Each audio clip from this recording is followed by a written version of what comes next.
Rais wa Jamhuri ya Kenya, Mheshimiwa William Samoei Ruto. Mheshimiwa Rais. Aya. Korogosho wa mjambo. Korogosho wa mjambo. Mambo. Bwana Yesu asifiwe. Asanteni, tuketi chini. Wale tulio na viti.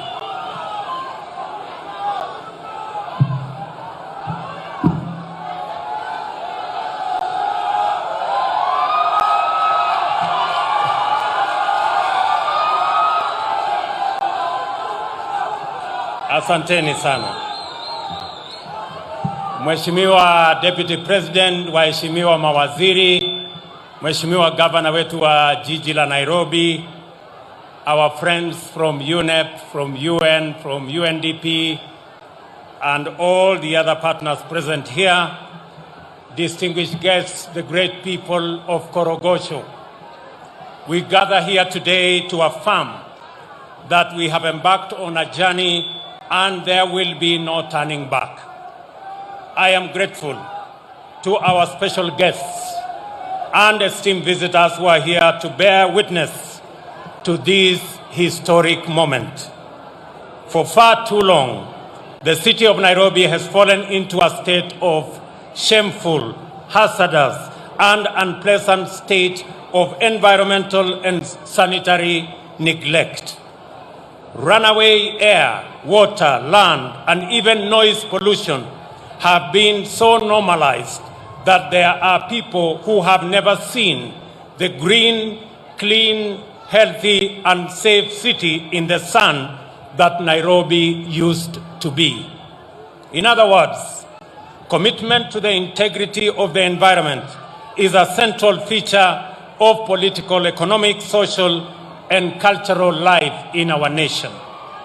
The bottom-up economic transformation agenda fully recognizes that shared prosperity is guaranteed in our time as so long as it is driven by clean, green growth.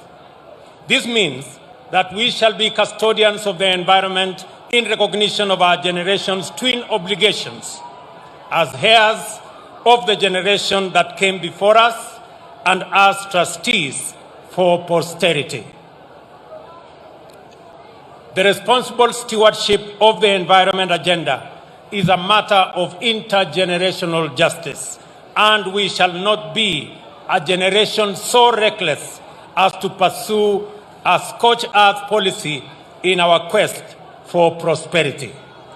This commitment is particularly relevant at a time when climate change has subjected the earth to unprecedented temperature increase, leading to rising sea levels, flooding and drought of huge intensity and for long duration.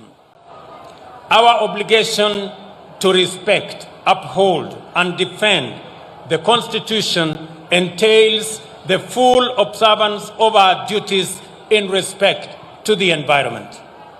The measure of this commitment can only be the entrenchment of our agenda for clean green growth, the restoration of degraded landscapes and ecosystems, including forests and river basins. Mountains of rotting garbage, innumerable kinds of harmful refuse dumped in rivers and streams, and dust and smoke have over time become the defining characteristics of Nairobi in particular and urbanization in Kenya in general. This state of affairs has led to various undesirable developments. The centralization of heavy metals and assorted toxins in the soil, air, and water has reached dangerous levels, putting the well-being of residents in great jeopardy. The story of the governor of makwiny tells it all. Nothing symbolizes the regrettable environmental degradation in our city better than Nairobi rivers, which have become channels of murky and toxic streams and not the fresh, clear, cool waters Once the rivers are found with variety of aquatic life that is non-existent today. To put Nairobi and its river basin's ecologically crisis in perspective, let us recall that the city is an anglicized pronunciation of Enkare Nyarobe, which in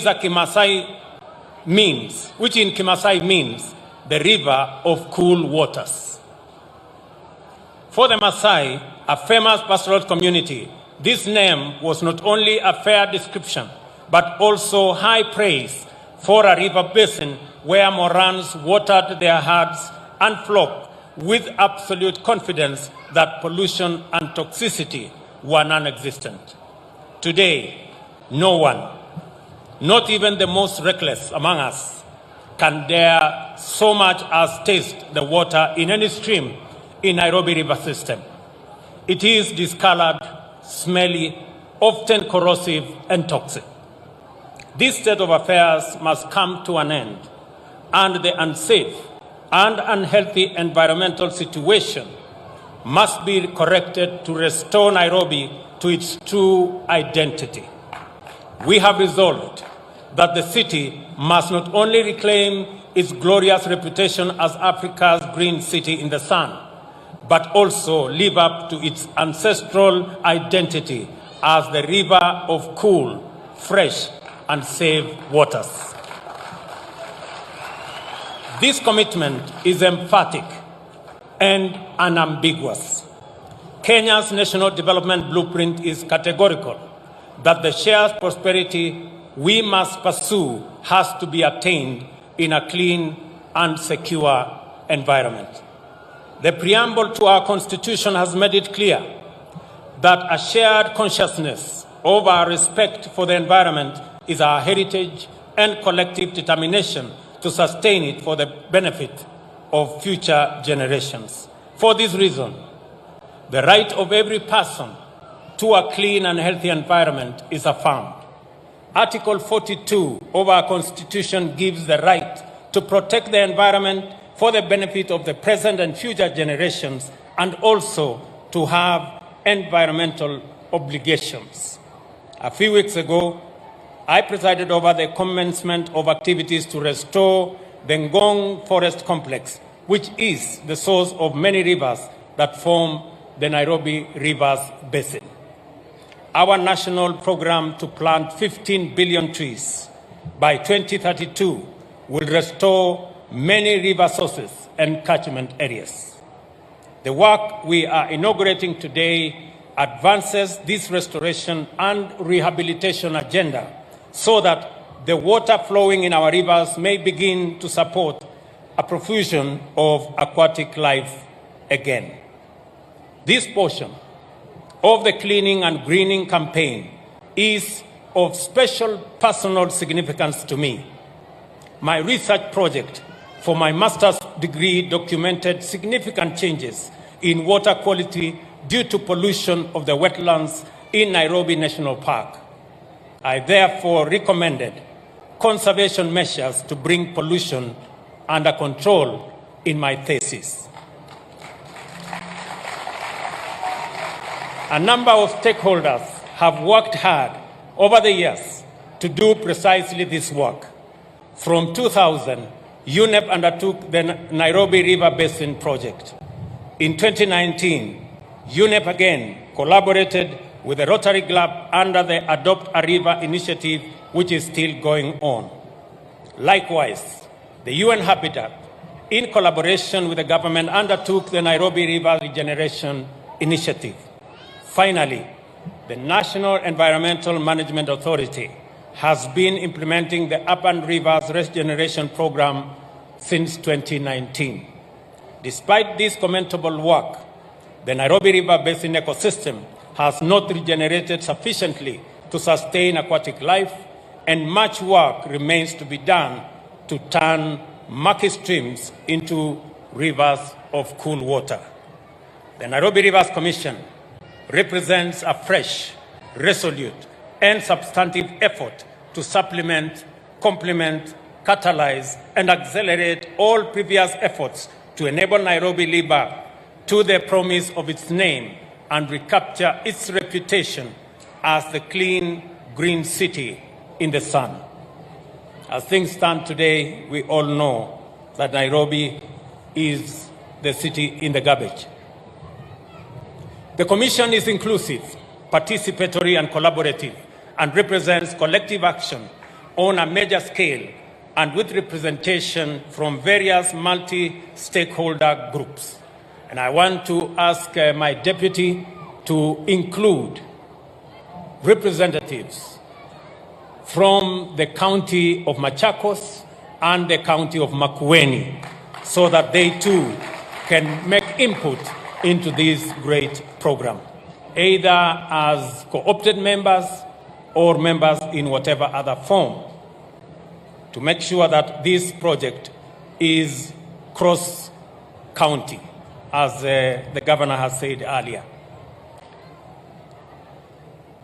The Commission also has an advisory group made up of UN Habitat, UNEP, World Resources Institute, development partners, and private sector organizations.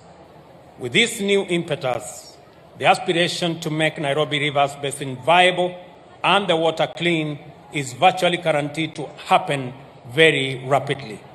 The people of Nairobi are finally able to give themselves, hopefully, clean rivers.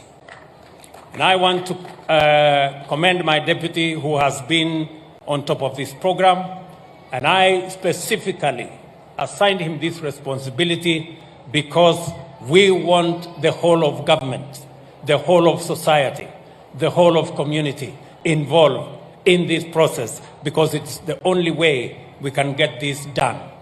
Let me also reiterate that the project we are, pengine niseme kwa Kiswahili, hii mpango ya Nairobi Rivers Commission, kwanza nataka niwapongeze vijana wengi sehemu nyingi katika mji wetu wa Nairobi kwa ile kazi tayari wanafanya kusafisha mito yetu ya Nairobi.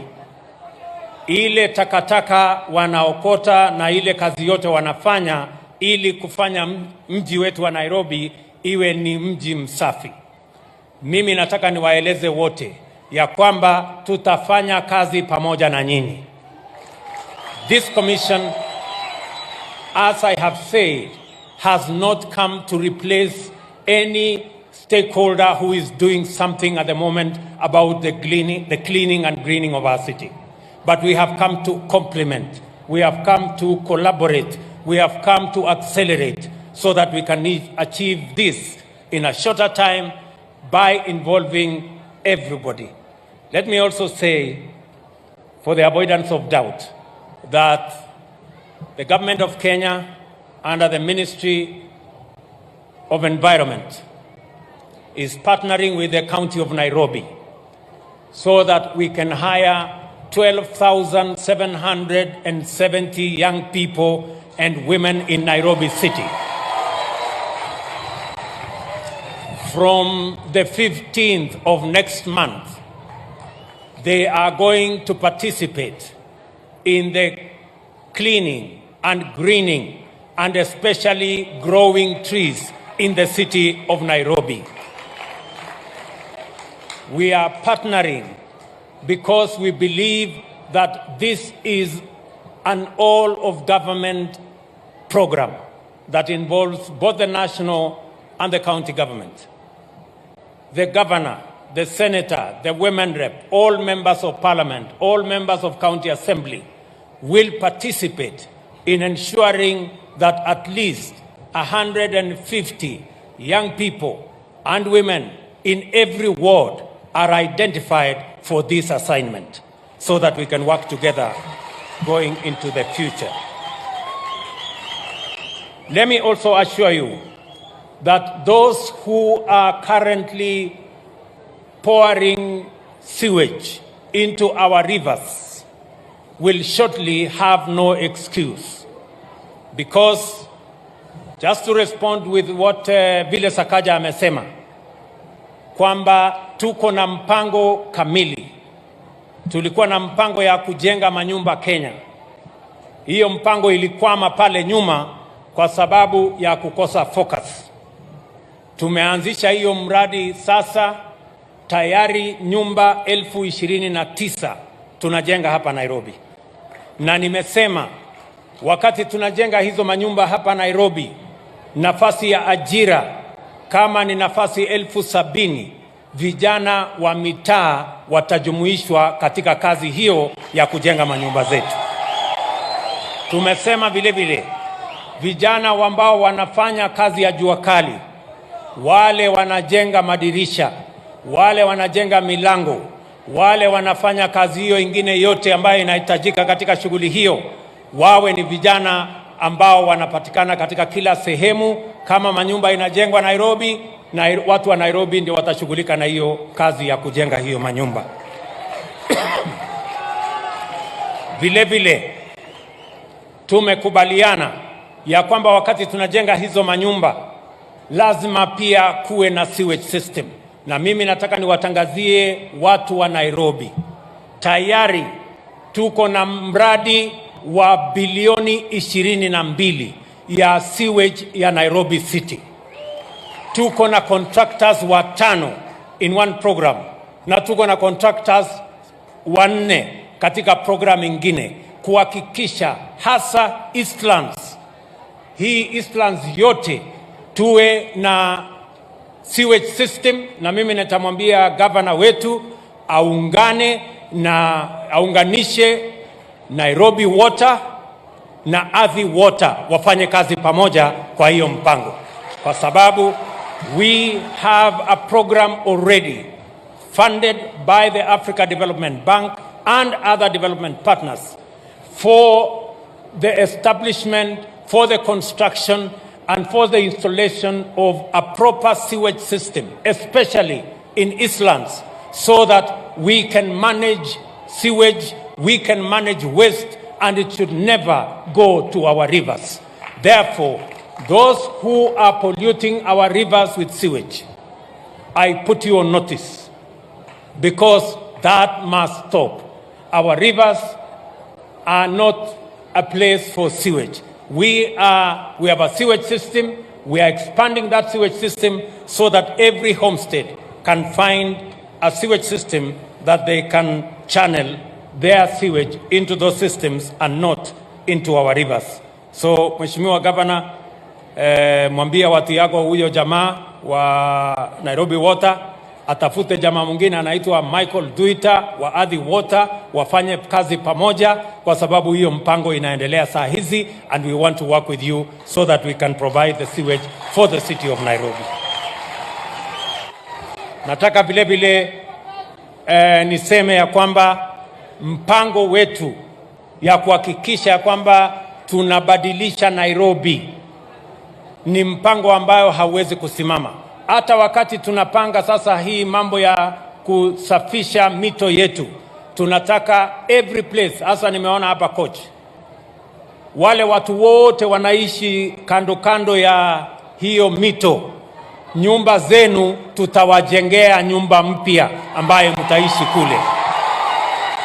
We are going to make sure that this regeneration program of our rivers will include the regeneration of our housing development in those areas.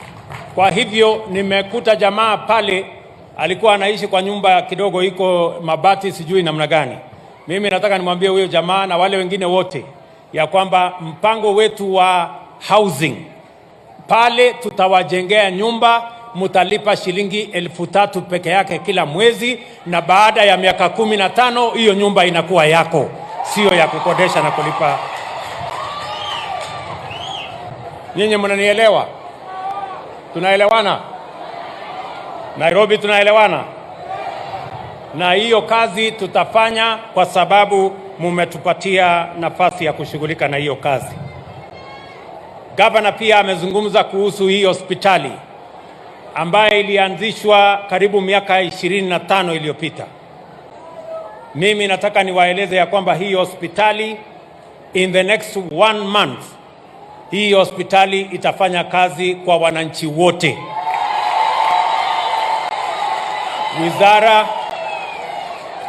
wizara ambayo inahusika na mambo ya afya watafanya kazi na huyu gavana wenu na county government ya Nairobi, tuhakikishe ya kwamba kama kuna vifaa ambayo haitoshi, kama kuna sehemu haijakamilika, tutakamilisha, tutaweka vifaa zile inahitajika, ndio hii hospitali isiwe ya watoto peke yao, iwe ya watoto na watu wazima na kila mtu katika sehemu hii yenu, ndio isaidiane na zile hospitali zingine ambazo ziko katika sehemu hii ya Korogosho na sehemu hii ya Eastlands. Isabu watu wa hapa Ruaraka na watu wa kule Embakasi wote wafaidike na kazi hiyo ambayo tunafanya kwa pamoja.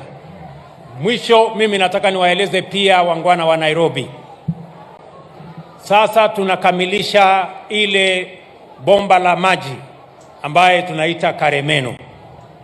Tumekamilisha na maji ya Karemenu imefika hapa Nairobi 24,000 liters every day.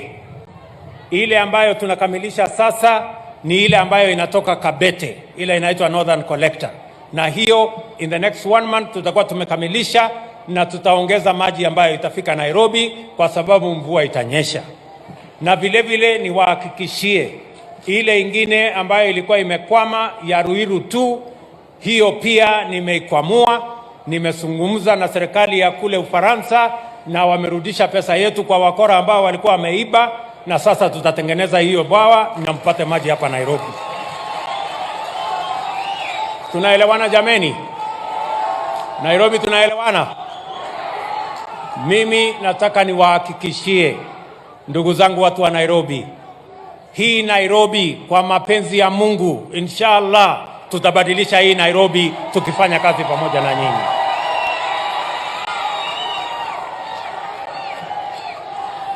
Musikue na wasiwasi ya kwamba eti kutaenda hivi, eti kutaenda vile. Mimi nataka niwahakikishie mambo ya uchaguzi na viongozi tulimaliza tarehe 9 mwezi wa 8. Ile kazi imebaki sasa sio ya vyeo na mamlaka ya viongozi tena. Ile kazi tuko nayo sasa ni ya wananchi hawa. Tupange mambo ya wananchi. Na wauliza viongozi wenzetu, msianze kutuuliza mambo ya uchaguzi ya 2027. 2027 ni miaka 5 ijayo. Sasa tunataka kuongea mambo ya hawa wananchi ya leo na kesho kutwa mpaka ifike siku hiyo. Tunaelewana jameni? Mimi nauliza nyinyi watu wa Korogosho, mnataka tuendelee kuongea mambo ya viongozi, nani yako na kiti, nani hajapata, nani alikosa? Mimi nataka niwaambie mambo ya uchaguzi na mambo ya viongozi tulimalizana nayo. Mambo ya saa hii ni mambo ya hawa wananchi. Ni kweli ama si kweli? Tunaelewana? Tunaelewana? Na mimi nataka niwaambie wale ndugu zetu watulize boli. Watulize boli. Tunaelewana? Na wasituuzie uoga. Sisi sio watu wa kuuziwa uoga. Tunaelewana? Kila Mkenya ako na haki katika taifa letu la Kenya. Tunaelewana watu wa Korogosho na watu wa hapa Ruaraka? Sisi malengo yetu, mpango yetu ni kuhakikisha kwamba Kenya inaenda mbele. Na mimi nataka niwaambie wale majamaa. Tunaelewana? Niwaambie nisiwaambie? Niwaambie nisiwaambie? Nataka niwaambie wale majamaa, nyinyi mulikuwa na miaka 5 ya handshake na mambo yenu. Bei ya unga ikafika shilingi 230. Saa hii tumeteremusha imefika 180. Watupatie nafasi itakuja 140. Watupatie nafasi itakuja 120. Wawache kimbelembele walikuwa na nafasi yao wakaharibu. Mimi nataka niwaambie wale majamaa. Na waambia wale majamaa walituacha na madeni kibao. Karibu nchi yetu iteleze ingie mahali ambapo ya kukwama. Saa hizi tumeanza kupunguza madeni. Katika budget ya mwaka huu tumepunguza bilioni 300 ya madeni. Hata wale walikuwa wametufungia katika masoko ya kitaifa, katika international financial institutions, saa hizi hata interest rate ambayo ilikuwa imefika 17%, saa hizi tumeteremusha, imefika less than 10% kwa ile soko ya kimataifa. Mimi nataka niwaambie hawa majamaa, si wanajifanya ati wao ndio majogoo wa Nairobi. Nairobi gani? Nairobi hii ya mto chafu na takataka na mambo ya machafu kama haya. Mimi nataka niwaambie watupatie nafasi, tufakie chafu ya Nairobi, tuondoe matakataka na sewage kwa Nairobi River, tuwaonyeshe vile city ya Nairobi inafaa kukaa, sio ile city wamezoea ya takataka na chafu na sewage. Tunaelewana jameni? Watupatie nafasi, tubadilishe Nairobi. Mtu wa Nairobi asilipe rent miaka yote.